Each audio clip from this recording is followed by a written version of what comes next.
नारायण नारायण नारायण बोल चेतन नारायण बोल। नारायण नारायण नारायण बोल चेतन नारायण बोल। नारायण बोल न लाई नारायण बोल न लाई साही दैन मोन। नारायण नारायण नारायण बोल। नारायण नारायण नारायण बोल। जय श्रीमन्नारायण। ओम तत्संयोरावृणीमहे गातुं यज्ञाय गातुं यज्ञपतये दैवी स्वस्तिरस्तु नः। स्वस्तिर्मानुषेभ्यः ऊर्ध्वं जिगातु भेषजं सन्नो अस्तु द्विपदे सञ्चतुष्पदे। ओम शान्ति शान्ति शान्तिः। लक्ष्मीनाथ समारंभां नाथयामुनमध्यमाम् अस्मदाचार्यपर्यन्तां वन्दे गुरुपरम्पराम्। महोद्गल्यवंशं सुलभं सुशीलं रामानुजार्यस्य मताश्रयन्तं श्रीमत्सुखाचार्यकृपैकभाजं श्रीदेवकीनन्दनवरेयमीडे। सर्वमङ्गलमाङ्गल्यं सर्वोपद्रवनाशनं वन्दे रामानुजार्यस्य नित्यं पादाम्बुजद्वयम्। तत्त्वेन यश्चिदचिदीश्वर तत्स्वभाव भोगापवर्गतदुपायगतिरुदारः। सन्दर्शयन्निरमिमीतपुराणरत्नं तस्मै नमो मुनिवराय पराशराय।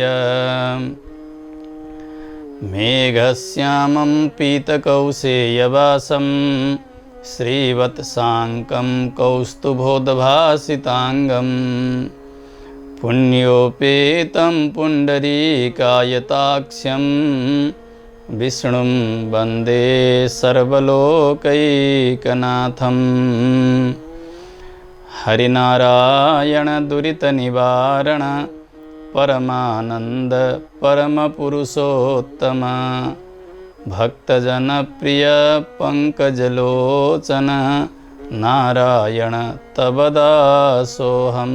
श्रीनारायण तव दासोऽहम्। अखिल हेय प्रत्यनीक कल्याणैकतान श्वेतर समस्त वस्तु विलक्षण अनंत ज्ञानानंदैक स्वरूप परात्पर परब्रह्म परमेश्वर भगवान श्रीमन्नारायण प्रभुलाई परतत्व हुनुहुन्छ भनेर बताउने शास्त्र श्री विष्णु पुराण, जसको क्रमबद्ध स्वाध्याय गर्दै हामी आजका श्रृङ्खलासम्म आइपुगेका छौँ। पूर्वाचार्यहरूले श्री विष्णु पुराणलाई पुराण रत्नको सम्मान दिनुभएको छ।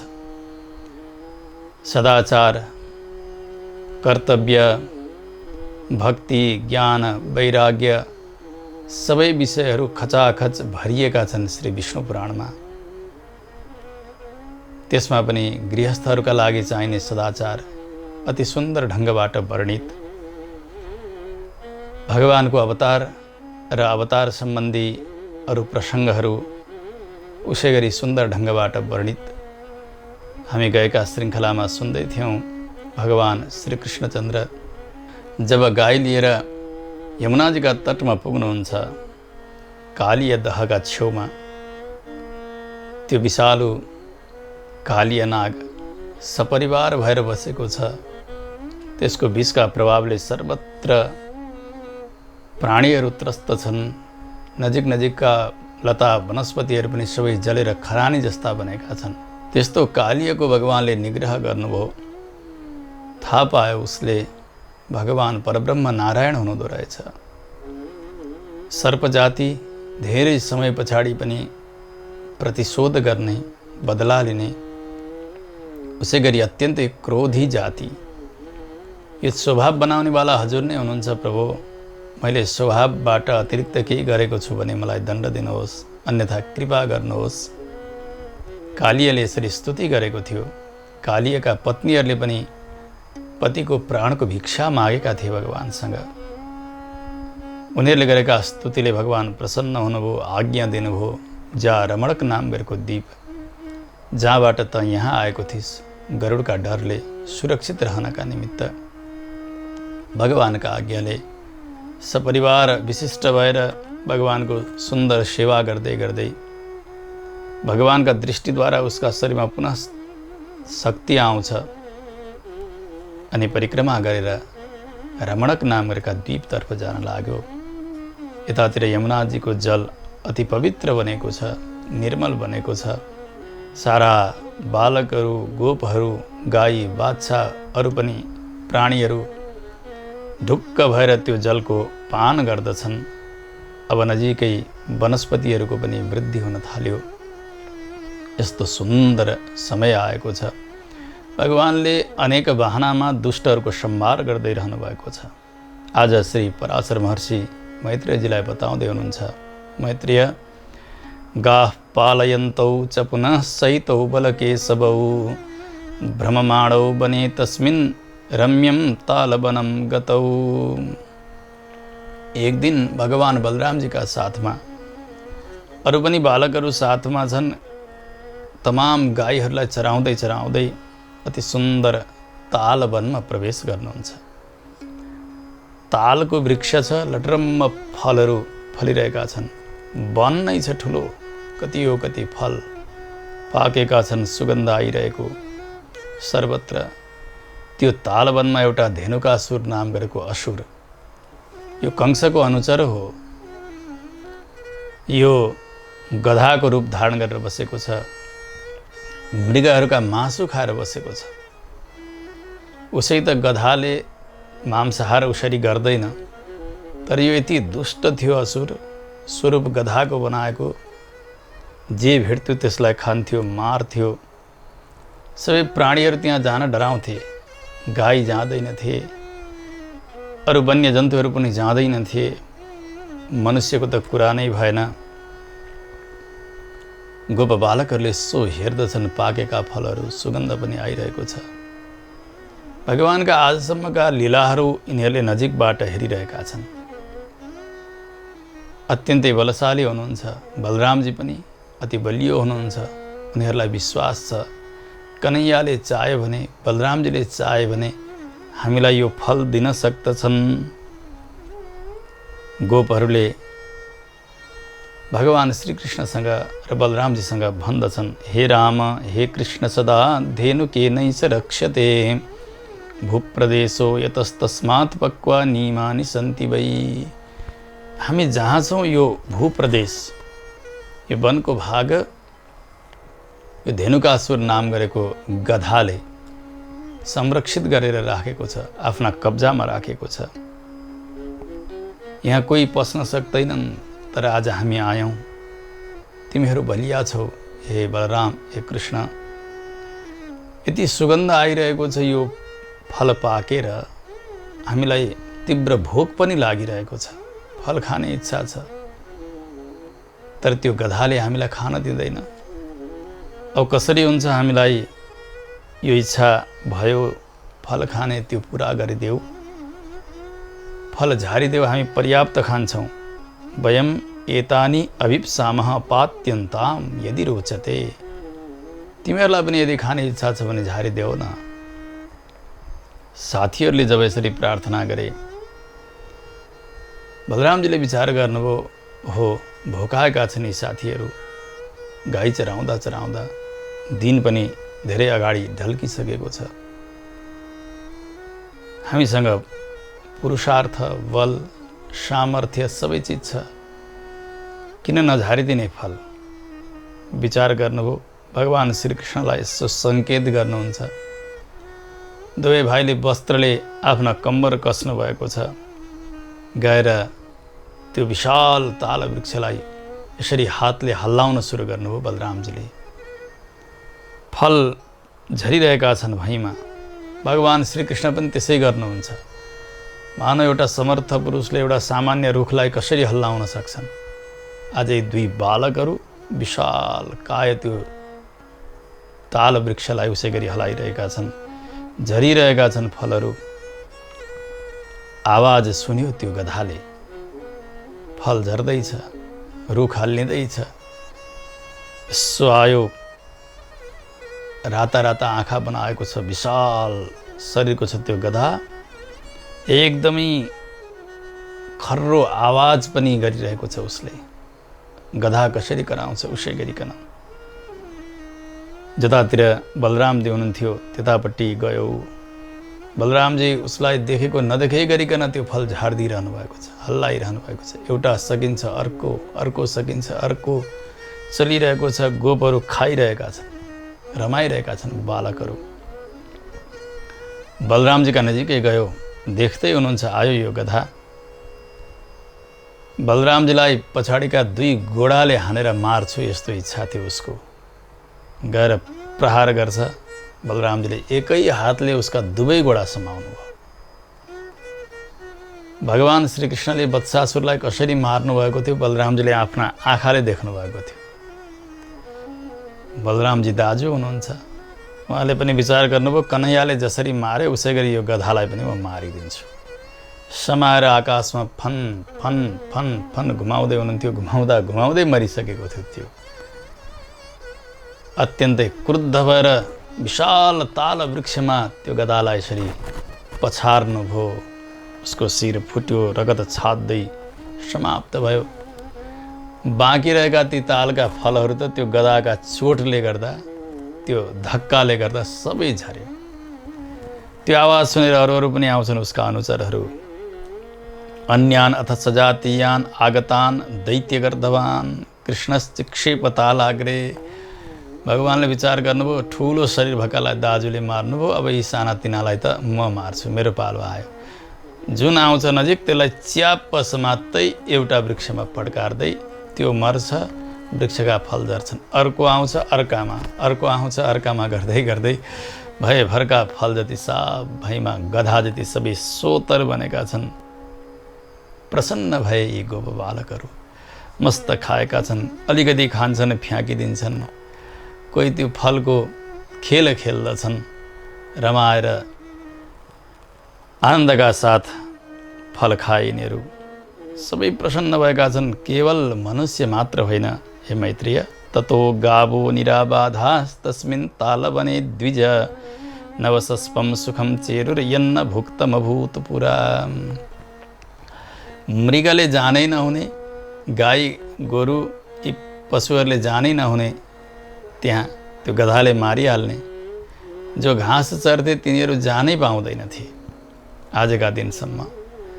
घाँस कति हो कति बढेको त्यहाँ, तर चर्न पाएका थिएनन्। आजका दिनबाट गाईहरूलाई पनि खुला भयो। अब अरू प्राणीहरूलाई पनि निर्वाध रूपमा गएर त्यहाँ सर्दछन्, प्रसन्न हुन्छन्। यसरी भगवानले सबैको इच्छा पुरा गर्दै धेनुकासुर नाम गरेको कंसको अनुचर गधाको रूप धारण गरेको यसलाई पनि उद्धार गर्नुभयो। पराशर महर्षि बताउनुहुन्छ भगवानका यस्ता अनेक लीलाहरू चलिरहेका छन्। आफ्ना अनुचरहरूले सहित भएर त्यो गर्धवासुरलाई जब भगवानले मार्नुभयो त्यस पछाडि भगवान सबैलाई साथमा लिएर अति सुन्दर विहारका निमित्त वनभित्र प्रवेश गर्नुहुन्छ। त्यो वन पनि ताल वन नै छ। जति जति भित्र जाँदै जानुहुन्छ त्यो एउटा क्षेत्र नै ताल वनको क्षेत्र थियो। त्यहाँको रमणीय सौन्दर्यहरू हेर्दै जाँदै जाँदै त्यसबाट अलि अगाडि गइसकेपछि विशाल एउटा भाण्डीरक नाम गरेको वटवृक्षका सन्निधिमा भगवान पुग्नुभयो। वृक्षका भेदमा पुगेर त्यहाँनिर केही बेरसम्म विश्रान्ति भगवानले गर्नुहुन्छ। हत्वा धेनुका दैत्ययम भाण्डीर वटमागतौ। बलरामजी पनि साथमा हुनुहुन्छ, भगवान अरू बालकहरू पनि साथमा छन्। भगवानले विचार गर्नुभयो अब यहाँ एउटा खेल खेलौँ। जस्तो केही खान्छन् बालकहरूले, खाइसकेपछि अनि उफ्रिन जान्छन्। खेल्छन् खेल्छन्, भोक लागेपछि फेरि खान जान्छन्। बाल्य लीला त यस्तै त हुन्छ नि। अब पेट सबैको भरिएको छ, प्रशस्त तालफल खाएका छन्। खेल खेल्ने भगवानले प्रस्ताव गर्नुभयो। बलरामजीले पनि सहमति दिनुभयो।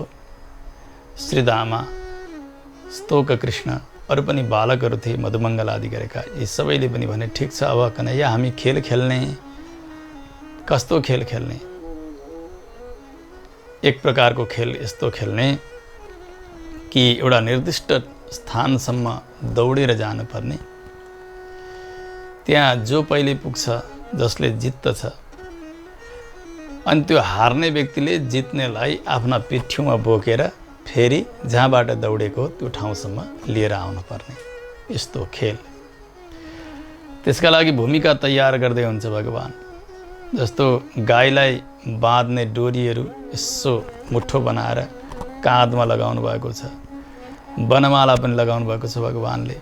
बलरामजी पनि त्यस्तै सिंहनाद जस्तो गरिकन आवाज गर्नुहुन्छ, चराचुरुङ्गी कराए जस्तो गर्नुहुन्छ भगवान। बालकहरू पनि त्यसै गरी कहिले गाउनुहुन्छ, कहिले वृक्षका माथि चढ्नुहुन्छ, कहिले तल झर्नुहुन्छ।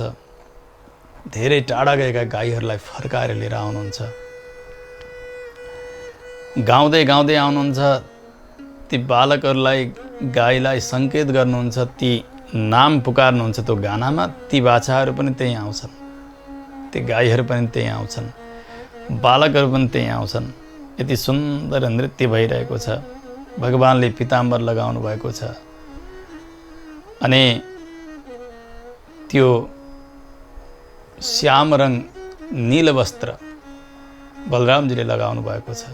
बलरामजी अलि अग्लो हुनुहुन्छ, मोटो हुनुहुन्छ, भगवान अलि सानो हुनुहुन्छ। यी दुवैको जोडी यति सुन्दर जोडी। बडे बडे देवताहरू पनि आकाशमा प्रकट भएर आएर भगवानको त्यो लीलाको दर्शन गरिरहेका छन्। भगवान मानव धर्मलाई देखाउनका निमित्त आउनुभएको छ। समय समयमा अति मानुष लीला पनि गरिरहनु भएको छ। मनुष्यले जति गर्छन् त्योभन्दा ज्यादा गरेर भगवान म ईश्वर हुँ भन्ने पनि देखाइ नै रहनु भएको छ। बलरामजी अति बलियो हुनुहुन्छ देखाउनका निमित्त। भगवान बेला बेला मात्रै बल देखाउनुहुन्छ। यद्यपि जगतका ईश्वर यहाँहरूमा बलको कहाँ कमी थियो र? दाजुको सम्मान भने भगवानले अवश्य पनि दिनुहुन्थ्यो। त्यसरी वनमा विचार गरिरहनु भएको छ। कहिले ती लहराहरूको झुला जस्तो बनाएर, पिङ जस्तो बनाएर, यताबाट आएका लहरा, यताबाट आएका लहरा दुईलाई बाँधेर बिचमा बसेर पिङ खेल्ने, झुल्ने, यस्तो पनि भगवान गर्दै हुनुहुन्थ्यो। भगवानले भन्नुभयो अब हामीले त्यसरी खेल खेल्छौँ। जसले हार्ने हो उसले बोक्नु पर्ने हुन्छ जित्नेलाई। त्यसका लागि शरीर पनि ठिक गर्नुपर्ने हुन्छ। पहिले केही बेर व्यायाम गरौँ भनेर भगवान कसरतका लागि तयार हुनुभयो। पीताम्बरले कम्मर कस्नु भएको छ। यसरी गोला गोला पत्थरहरू उठाउनु भएको छ भगवानले। पत्थर यहाँबाट वहाँ फ्याँक्ने, उसले कहाँसम्म फ्याँक्ने, कसको ज्यादा परसम्म जान्छ, यसरी खेल खेलिरहनु भएको छ। चल्दै गयो। व्यायामं चक्रतुस्तत्र क्षेपणीयैस्तथास्मभिः। भगवान यसरी खेलमा रमाइरहनु भएको थियो। बालकहरू सबै रमाइरहेका थिए। कंसका आज्ञाले एउटा प्रलम्बासुर नाम गरेको असुर जान्छ, अलि टाढैबाट देख्यो यिनीहरू रमाइरहेका छन्। म अर्कै बेसमा गएँ भने श्रीकृष्णले मलाई चिन्नेछ, बलरामले चिन्नेछन्। मेरो काम बन्दैन। जसरी पनि कृष्णलाई मैले मार्नु पर्नेछ, बलरामलाई मैले मार्नु पर्नेछ। यसका लागि मैले पनि गोप बालकै बनेर प्रवेश गर्नुपर्छ। ऊ गोप बालक जस्तो बनेर आएर त्यो झुण्डभित्र प्रवेश गरेको छ। मनुष्य थिएन, त्यो दानव थियो, तर पनि मनुष्यको रूप धारण गरेर आयो। हे मैत्रेय, अब ती बालकहरू कसैले चिनेका छैनन्। भगवानले त चिन्नु भएको छ, तर नचिने झैँ गरिरहनु भएको छ। खेल सुरु हुँदै गयो। यसो हेर्छ उसले, भगवानको त्यो पराक्रमलाई देखेर कृष्णलाई चाहिँ मैले नसक्ने रहेछु। बलरामलाई भने सक्छु कि झैँ लाग्यो उसलाई। अब कृष्णलाई मार्न नसके पनि बलरामलाई मारे भने पनि महाराज कंस प्रसन्न हुन्छन्, यो विचार गर्यो। अब खेल हरिणा क्रीडन नाम गरेको खेल, यो खेलमा के हुन्छ भने एउटा लक्ष्य राखिएको हुन्छ, त्यहाँसम्म हरिण जसरी दौडेर जान्छन् त्यसै गरी दौडिनु पर्ने हुन्छ। एक पटकमा 2 जना दौडिन्छन्। दौडिँदै जाँदा जो प्रथम हुन्छ, पहिले पुग्छ, उसको जित हुन्छ। जो पछाडि पुग्छ उसको हार हुन्छ। हार्नेले लगत्तै 4 गोडा यसरी टेक्नुपर्ने हुन्छ, हात गोडा बनाएर पिठ्युमा उसलाई बोक्नुपर्छ जित्नेलाई, अनि लिएर आउनुपर्छ। जहाँबाट दौड सुरु भएको थियो त्यहाँ त्यो भाण्डी र वृक्ष जो वटवृक्ष हो त्यहाँबाट दौडको प्रारम्भ गरियो। लक्ष्य राखिएको छ। समूह विभाजन भयो। कोही श्रीकृष्णका पक्षमा लाग्ने, कोही बलरामजीका पक्षमा लाग्ने, यसरी समूह विभाजन भयो। अब खेल सुरु भएको छ। बलरामजीलाई जित्नका निमित्त कृष्णका पक्षमा लाग्नुपर्ने भयो यो प्रलम्बासुरलाई। भगवानले उसको मैत्री स्वीकार गर्नुभएको छ। कोही एउटा गोप होला जस्तै व्यवहार गरिदिनु भएको छ भगवानले, जानेर पनि। अरू बालकले त चिनेकै छैनन्, सबैको जोडी लाग्दै गयो। भगवान श्रीदामाका साथ दौडिन तयार हुनुभयो। बलरामजीका साथ प्रलम्बासुर तयार भयो। उसै गरी अरू गोपालहरू थिए, एक-एकसँग दौड लगाउनलाई जोडी भएर बसेका छन्। अरू सबैको खेल त चल्दै गयो। जब प्रलम्बासुर र बलरामजीको दौड प्रारम्भ हुन आँट्यो, दुवै दौडिँदै जानुभयो। जाँदाखेरि प्रलम्बासुर हार्यो। अब दुवैले दौड सुरु गर्दछन्। बलरामजी पहिले पुग्नुहुन्छ, प्रलम्बासुर हार्यो। अब उसले पशु जस्तो बनेर आफ्ना पिठ्युमा बलरामजीलाई बोक्नुपर्ने भयो।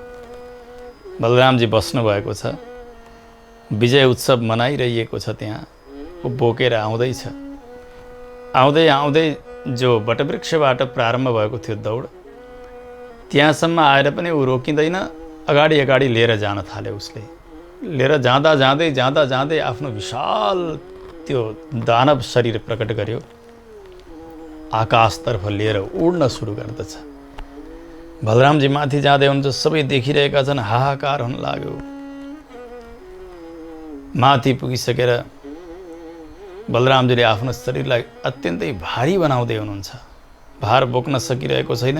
जति भार बढ्दै जान्छ उसले आफ्नो पनि त्यो असुर शरीरलाई फैलाउँदै जान लाग्यो। पूर्ण स्वरूपमा आयो। किरीट लगाएको छ, कुण्डल लगाएको छ, ठुलो शरीर छ। मानव वर्षाकालीन मेघ कसरी बढेको हुन्छ उस्तै शरीर छ त्यसको। मुकुट लगाएको छ। उसका आँखाहरू गोरु गाडाका ती चक्का जस्ता ठुल्ठुला छन्। राता आँखा छन्। ऊ आकाशमा उड्ने समयमा आफ्ना गोडाले पृथ्वीलाई ढक यसरी प्रहार पनि गरेर पृथ्वीलाई कम्पित गरिरहेको छ।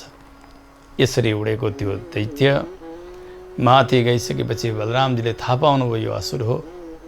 भगवान श्रीकृष्णसँग प्रार्थना गर्दै भन्नुहुन्छ, कृष्ण कृष्ण हरिये हेस पर्वतोदग्रमूर्तिना केनापि पश्य दैत्येन गोपालच्छद्मरूपिणा। यो दुष्ट आउँदाखेरि गोठालो जस्तो बनेर, हामीहरू जस्तै बनेर आयो, गोपवेश बनाएर। तर यो त दैत्य रहेछ, दुष्ट रहेछ, पर्वत समान यसको शरीर छ। हे कन्हैया, यसले मलाई हरण गरेर लिएर जाँदैछ। अब यस बेला मैले के गर्नुपर्छ? त्यो आज्ञा होस्। तत्कथ्यताम प्रयात्येष। यो दुरात्माले मलाई लिएर जान थाल्यो। यति छिटो लिएर गइरहेको छ, के गर्नुपर्छ मैले? आज्ञा होस्। आकाशबाट बलरामजी कराउनु भयो। भगवान यसो दाजुलाई हेरेर मुस्कुराउनु भयो।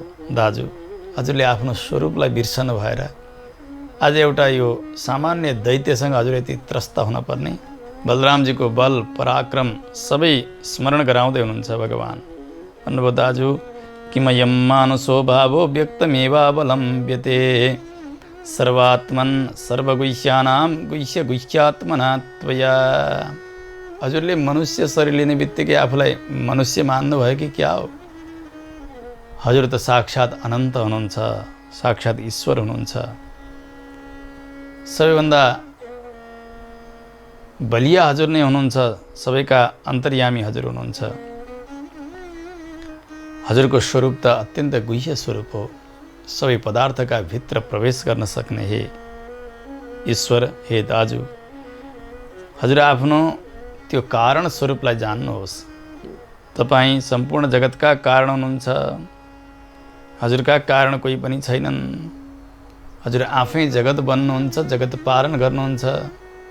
जगतको सम्भार पनि हजुर नै गर्नुहुन्छ। किं न वेत्सि यथाहं च त्वं चैकं कारणं भुवः भारावतारणार्थाय मर्त्यलोकमुपागतौ। हामी दुई त ब्रह्माजीका प्रार्थना अनुसार पृथ्वीको भार उतार्नका लागि आएका हौँ। भगवानको अवतारको उपक्रममा सेता र काला दुई केस भगवानले उखाल्नुभयो भनेर हामीले सुनेका थियौँ। साक्षात् शेषजी पनि भगवानकै विभूतिभित्र हुनुहुन्छ, भगवानकै शक्ति अन्तर्गत हुनुहुन्छ। भगवानकै विभूति भएका कारणले बलरामजीलाई पनि साक्षात् भगवानकै स्वरूप मानिएको छ, जगतको कारण मानिएको छ। भगवान श्रीकृष्ण त स्वयं भगवान नारायण नै हुनुहुन्छ। भगवान नारायणकै शक्तिले यी दुई श्री विग्रहका रूपले जगतमा अवतीर्ण हुनुभएको। भगवानले भन्नुभयो, हजुरले जान्नुभएको छैन दाजु, जसरी म जगतको एकमात्र कारण हुँ, पृथ्वीको भार उतार्नका लागि आएँ, हजुर पनि त्यसैका निमित्त आउनुभएको त हो नि। यस्ता अनन्त हजुर हुनुहुन्छ, सर्वव्यापक हुनुहुन्छ। आकाश नै हजुरको शिर छ, मेघमण्डल नै हजुरका केश जस्ता हुन्, पृथ्वी हजुरकी चरण, त्यसै गरी अग्नि हजुरका मुख, चन्द्रमा हजुरको मन, वायु हजुरका श्वास प्रश्वास, अनि सम्पूर्ण दिशाहरू नै हजुरका हात छन्। त्यस्ता सर्वव्यापी स्वरूप हजुर हुनुहुन्छ, सर्वशक्तिमान हुनुहुन्छ। हजुर यो एउटा दैत्यसँग किन डराइरहनु भएको छ दाजु? सहस्रवक्त्रो भगवन् महात्मा सहस्रहस्ताङ्घ्रि शरीरभेद सहस्रपद्मोद्भव यो निराद्य सहस्रशस्त्वां मुनयो गृह्णन्ति। वेदले बताएका परब्रह्म नै हजुर हुनुहुन्छ। जसरी वेदले सहस्र शीर्षा पुरुष सहस्राक्ष सहस्रपात, परब्रह्मका हजारौँ शिर, हजारौँ हात, हजारौँ गोडा, हजारौँ आँखा भनेर बताएका छन्। हजुर पनि त त्यस्तै हुनुहुन्छ नि। हजुरका अङ्ग प्रत्यङ्ग यस्ता छन्, सर्वव्यापी हजुर हुनुहुन्छ। यस्ता विश्वस्वरूप विराट स्वरूप हजुरको स्तुति गर्नुहुन्छ मुनिहरूले। हजुरदेखि अतिरिक्त यो जगतमा के नै छ र दाजु? जगत बन्नेवाला हजुर नै, बनाउनेवाला हजुर नै। हजुरको यो दिव्य स्वरूपलाई कसैले जान्दैनन्। हजुर जब यहाँ बलराम बनेर आउनुभयो, यही स्वरूपलाई देखेर नै हजुरलाई चिन्ने हुन्। हजुरको त्यो परब्रह्म स्वरूपलाई कसरी जान्दछन् र? हजुर आफू जान्नुहुन्छ अनि म जान्दछु, अरू कोही जान्दैनन्। समस्त देवताहरू भए उनीहरू सबै हजुरको अवतारकै उपासना गर्नेवाला हुन्, अवतारी स्वरूपको होइन। हजुरले आफूले त्यति जान्नुभएको छैन र? यो सम्पूर्ण जगत अन्तिममा गएर हजुरमै लीन हुन्छ। यस्ता विश्वका बीज हजुर हुनुहुन्छ।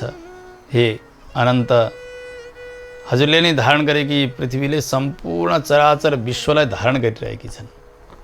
शेषजीकै विषयमा बताइन्छ नि, भूमण्डलम सर्षपायति यस्य मूर्ध्नि।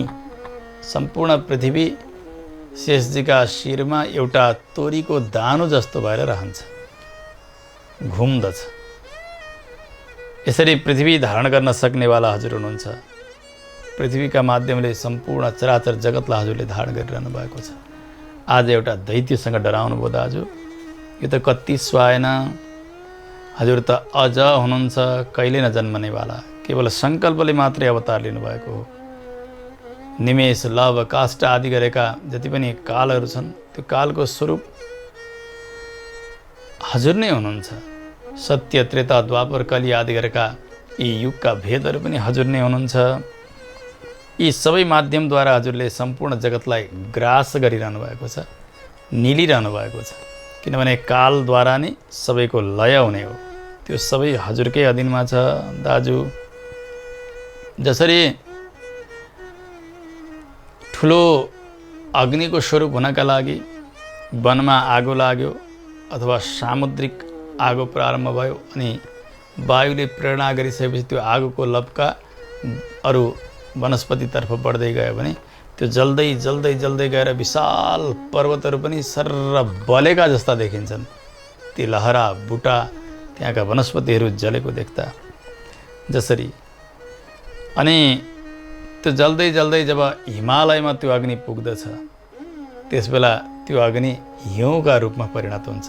उसको सामर्थ्य त्यहाँ गएर सकिन्छ जसरी। अनि त्यही अग्नि हिम बनेको फेरि सूर्य किरणद्वारा सन्तप्त भइसकेपछि पग्लिएर फेरि जलका रूपले बग्न सुरु गर्दछ। त्यस्तै प्रकारले दाजु हजुर ईश्वर हुनुहुन्छ, सम्पूर्ण जगतलाई आफूले रुद्रान्तर्यामी भएर विनष्ट गर्नुहुन्छ, आफूमा लीन गराउनुहुन्छ। फेरि समय विशेष हुन्छ, त्यसबेला हजुर प्रकट गर्नुहुन्छ। त्यस्ता जगदीश्वर हजुर नै हुनुहुन्छ। ब्रह्मा हजुरका आज्ञाद्वारा, हजुरका आदेशद्वारा अगाडिको सृष्टिलाई निर्वहन गर्नुहुन्छ। त्यस्ता जगदीश हजुर हुनुहुन्छ। हजुर चिन्ता नगर्नुहोस्। एवं त्वया सम्मरणेत्तमे तद जगत् समस्तं त्वदधीनकं पुनः तवैव सर्गाय समुद्यतस्य जगत्त्वमव्येत्यनुकल्पमीश। ए दाजु, म र हजुर दुवै जगतका एकमात्र कारण, हामी नै जगतका बीज हौँ। यसलाई हजुरले सम्झनुहोस्। संसारका हितका निमित्त हामीले भिन्न रूप धारण गरेका हौँ त हामी एकै, हामी नै मूल हौँ। त्यसो हुनाले हजुरले आफ्नो स्वरूपलाई स्मरण गर्नुहोस्। तत्स्मर्यताम अमेयात्मन। आफ्नो स्वरूपलाई सम्झेर यो दुष्टको संहार गर्नुहोस्। मनुष्य भावकै अवलम्बन गरेर भए पनि यसलाई मार्न हजुर समर्थ हुनुहुन्छ। यसरी भगवानले बलरामजीलाई आफ्नो वास्तविक स्वरूपको स्मरण गराउनुभयो। भगवानको आज्ञा हुने बित्तिकै बलरामजी आफू ईश्वर यहाँ आएर लीला गर्दै गरेको यो कुरा पुनः अवगत गर्नुहुन्छ। त्यस पछाडि अब प्रलम्बासुरलाई मार्न सुरु गर्नुहुन्छ। शरीर यति बढ्दै गयो, बलरामजीको भार पनि बढेको छ। त्यो विशाल शरीर बनाएको प्रलम्बासुरलाई बोक्न गाह्रो भइरहेको छ, अन्तरिक्षमा लिएर गएको छ। अत्यन्त क्रुद्ध हुनुभयो बलरामजी। राता राता आँखा बनाउनु भएको छ, ओठ फरफर गरिरहेको छ। मुट्ठी तयार गर्नुभयो। उसका शिरमा जोडसँग एक मुट्ठी प्रहार गर्नुभयो। उसका आँखा यहाँबाट निक्लेर भैँमा झर्दछन्। हाहाकार हुन लाग्यो। फेरि एक मुक्का प्रहार गर्नुभएको थियो, उसको त्यो शिर फाट्यो, रगतको धारो बगेको छ। विशाल शरीर बनाएको यो दैत्य रगतको धारो मानव एउटा झरना ठुलो पर्वतबाट झर्दै गरेको जस्तो त्यस्तो हुन लाग्यो। रगत छाड्दै छाड्दै डङ्ग पृथ्वीमा पछारिन्छ। समाप्त भयो। देवताहरूले पुष्पको वृष्टि गर्दछन्, जय जयकार हुन लाग्यो। आकाशमा दुन्दुबी नामका बाजाहरू बज्दछन्। यो असुर मरेको अनि बलरामजी जीवित रहनुभएको उहाँको पराक्रम देखेर सारा गोप बालकहरू प्रसन्न भएका छन्। साधु साधु भनेर बलरामजीको प्रशंसा गरिरहेका छन्। सबैले स्तुति गरिरहेका छन्। हो राम, तिमी त साक्षात ईश्वर हो कि क्या हो, देवता हो कि गन्धर्व हो। यो बडे मानको असुरलाई पनि तिमीले मारिदेऊ। तिम्रो जय होस्, जय होस्। यसरी जयकार गर्दै गर्दै सम्पूर्ण अरू गोप साथीहरूलाई साथमा लिएर बलरामजी भगवान् श्रीकृष्ण गायका साथ पुनः साँझ आफ्ना घरमा प्रवेश गर्नुहुन्छ। प्रत्येक दिन यी बालकहरूले आफ्ना घरमा गएर सुनाइदिन्थे, माता ए पिता, आज कन्हैयाले अमुकलाई मार्यो, बलरामले अमुकलाई मारे। यसरी सुनाउँथे। आज सबैले गएर यो प्रलम्बासुर मारणको कथा सुन्दर ढङ्गबाट सुनाए। घरका पिता माता सबै नै अत्यन्तै प्रसन्न भएका छन्। भगवानका यस्ता अनेक मनोहारिणी लीलाहरू चलिरहेका छन्। सबै प्रसन्न छन् भगवानको सुरता वीरता देखेर। पिता माताहरू विचार गर्नुहुन्छ, हामीले गोकुल छोडेर यहाँ आयौँ, वृन्दावनमा पनि अनेक उत्पातहरू भइरहेका छन्, तर पनि हामीलाई डर छैन, किनभने बलराम पनि अब ठुला भइसकेका छन्, कन्हैया पनि बलिया, डरलाग्दा दुष्टहरूलाई पनि मार्न समर्थ भइरहेका छन्। सबै विश्वस्त हुनुहुन्छ भगवानका लीलामा। पराशर महर्षि बताउनुहुन्छ मैत्रेय, यसरी धेरै दिन बित्दै गयो। अब त वर्षायाम सकियो। वर्षा सकिने बित्तिकै शरद ऋतु प्रारम्भ हुन्छ। प्रावृड व्यतीता विकसत सरोजा चाभवत शरत। वर्षामा जसरी यमुनाजीमा बाढी आएर जल मैलो धैलो बनेको थियो, अब बिस्तारै सङ्लो हुन थाल्यो। बाढी पनि शान्त, सीमित जल। उसै गरी ती बाटाहरू सबै हिला भएका थिए। जतासुकै गजगज हिलो जमेको थियो, सबै सुक्खा हुन थाल्यो। सबैको मन पनि पवित्र हुँदै गइरहेको छ। आकाश सफा हुँदै हुँदै गइरहेको छ। वर्षाका समयमा जसरी मयूरहरू मस्त भएर नाच्थे रमाउँथे, अब उनीहरू पनि शान्त भएर आफ्ना स्थानमा बसेका छन्। जसरी जो योगीजनहरू हुन्छन्, संसारको असारतालाई जानेर शान्त हुन्छन्, संसारका कष्टहरूद्वारा उद्विग्न हुँदैनन्, त्यतापट्टि विषयपट्टि लाग्दा पनि लाग्दैनन्, शान्त भएर बस्दछन्। त्यसै गरी मयूरहरू पनि अब मदहीन भएर शान्त भएका छन्। जो ज्ञानीजनहरू हुन्छन्, उनीहरूले सबै प्रकारको ममतालाई छोडेका हुन्छन्। यो मेरो हो, त्यो मेरो हो, ऊ मेरो हो भन्ने छोडेका हुन्छन्। किनभने संसारमा मेरो नामहरूको केही छँदै छैन। मेरो त केवल ईश्वर हो भनेर ईश्वरतर्फ उन्मुख बनेका हुन्छन् ज्ञानीजनहरू जसरी। अनि घर, शरीर सम्बन्धी जति हुन्, ती सबैलाई त्यागेर एकान्तवास गर्न जान्छन्। त्यस्तै प्रकारले मेघहरू पनि आफ्नो जलरूपलाई छोडेर अब शान्त भएर आकाशलाई सफा गरिदिन्छन्। उनीहरू पनि एकान्त स्थलमा काहीँ गएर लुक्छन्। आकाश अब सफा भइरहेका छन्। कस्तो दिव्य उदाहरण दिइरहनु भएको छ। जसरी विभिन्न पदार्थमा ममता गर्ने जो देहधारीहरू मनुष्यहरू, उनीहरूको हृदय सारहीन हुन्छ। सार चिज उसले जानेकै हुँदैन। असारको सङ्ग्रह गरेको हुन्छ उसले। त्यस्तै प्रकारले शरतकालीन सूर्यका तापद्वारा सरोवर पनि अब सारहीन हुँदै गएका छन्।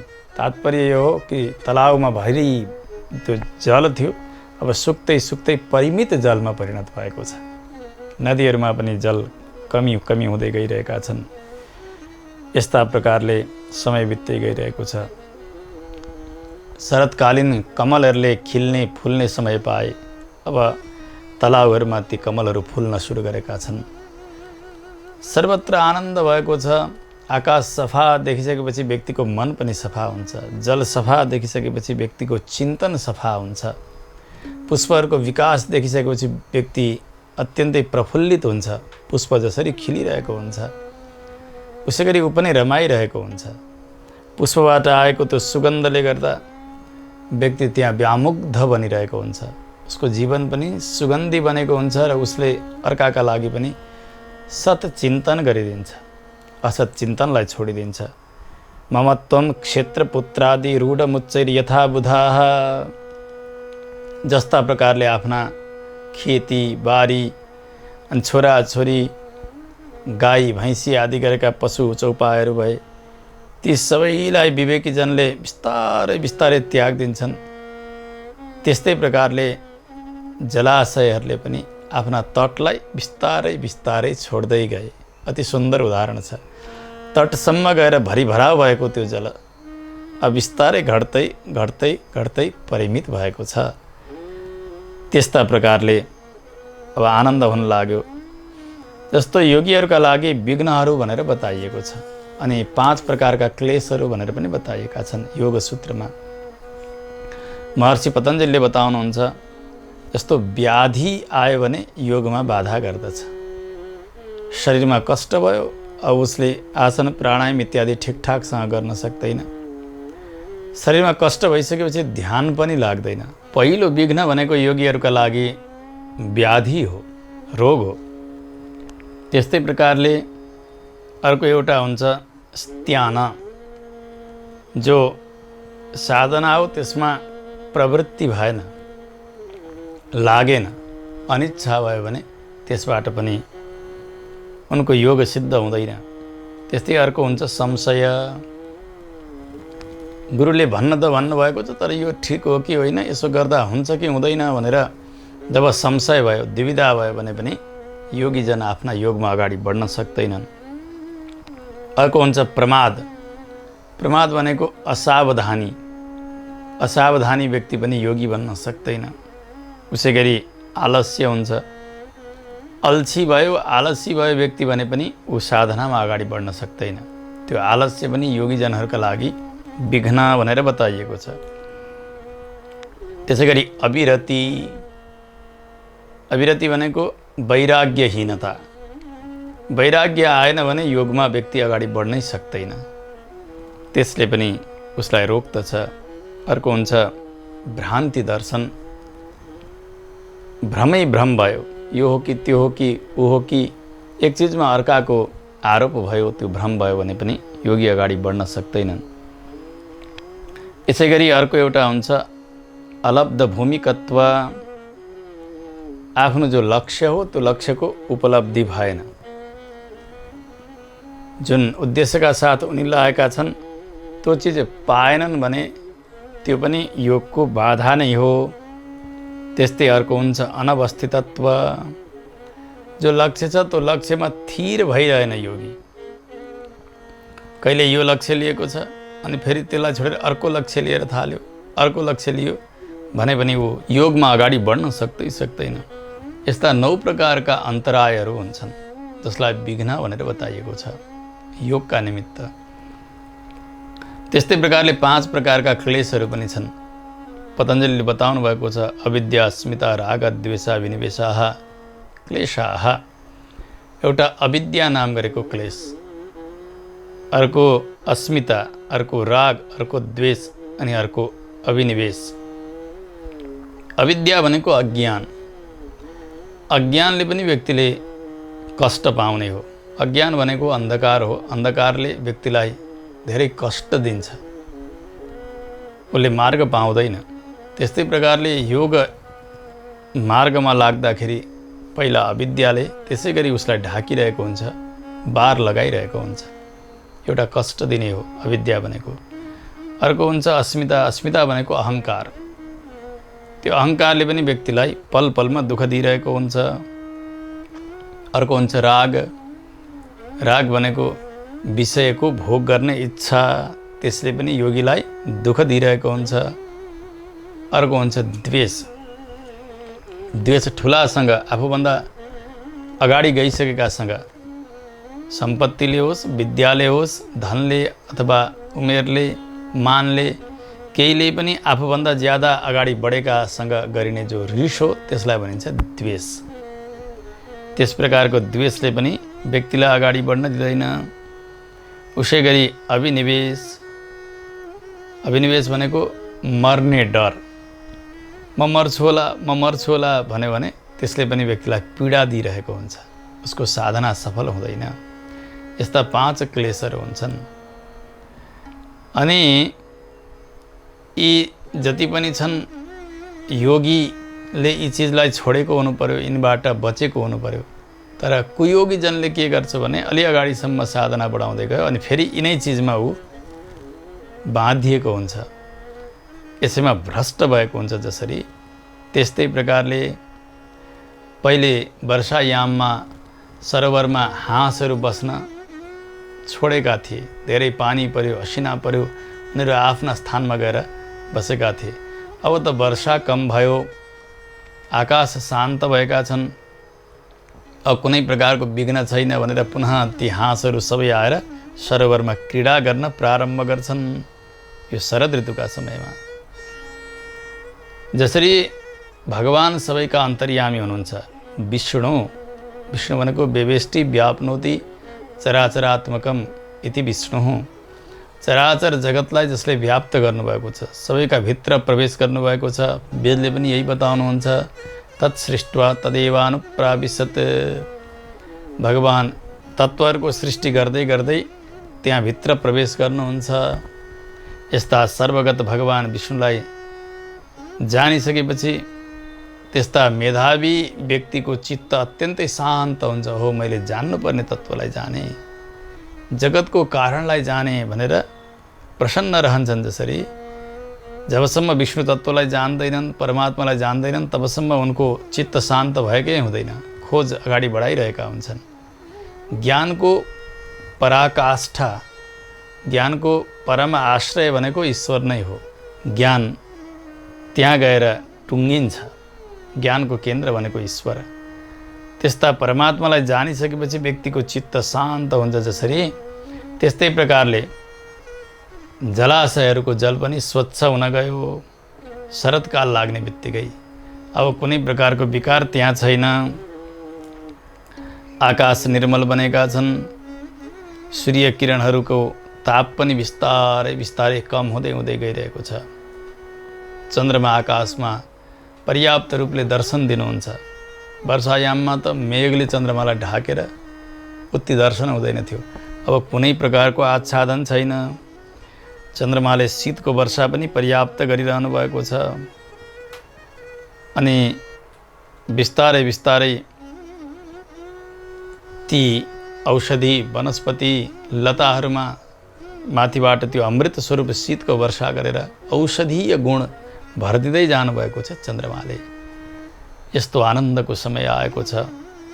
जब व्यक्ति समयलाई देख्छ अति आनन्दको छ। वातावरण शान्त छ, पुष्पहरू खिलेका हुन्, नदी सङ्लो अनि कोलाहल शान्त, मार्ग एकदमै सुखा होस्, हिलो नहोस्, कुनै प्रकारका कष्टहरू नहुन्। त्यस समयमा केही न केही गर्ने इच्छा गर्दछ।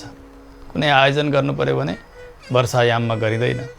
अब झरी बादल हुन्छ, यस बेला गर्न हुँदैन भनिन्छ। यी सबै कुरा शान्त भइसकेपछि नन्दव्रजमा एक प्रकारको समारोह चल्न थाल्यो। केही ठुलो कार्यको तयारी गर्दै गरिएको छ। त्यहाँका बाबाहरू आमाहरू सबै आफ्ना काममा लागेका छन्। उत्सव आउन लागेको जस्तो लागिरहेको छ। भगवान सबै कुरा जान्नुहुन्थ्यो, तर पनि त्यो उत्सवलाई देखेर भगवानका मनमा एक प्रकारको जिज्ञासा हुन्छ। भगवानले कस्तो जिज्ञासा गर्नुहुन्छ र त्यो उत्सव के हो यो सुन्न भने आजको समयले हामीलाई साथ दिएन। निर्धारित समय सकिएको हुनाले अगाडिका प्रसङ्ग सुन्नका लागि आउने प्रसङ्गसम्म हामीले प्रतीक्षा गर्नुपर्ने भएको छ। आजका लागि वाणीलाई र कथालाई भगवानका चरणमा समर्पण गरिन्छ। जय श्रीमन्नारायण। सधैँभरि यो जिन्दगी खिल्छ, भक्ति गरे सधैँभरि यो जिन्दगी खिल्छ। त्यसैले त शास्त्र भन्छन् नारायण बोल चेतन नारायण बोल। त्यसैले त शास्त्र भन्छन् नारायण बोल चेतन नारायण बोल। नारायण बोल्नलाई, नारायण बोल्नलाई चाहिँदैन मोल। नारायण नारायण नारायण बोल। नारायण नारायण नारायण बोल। नारायण नारायण नारायण बोल चेतन नारायण बोल। नारायण बोल चेतन नारायण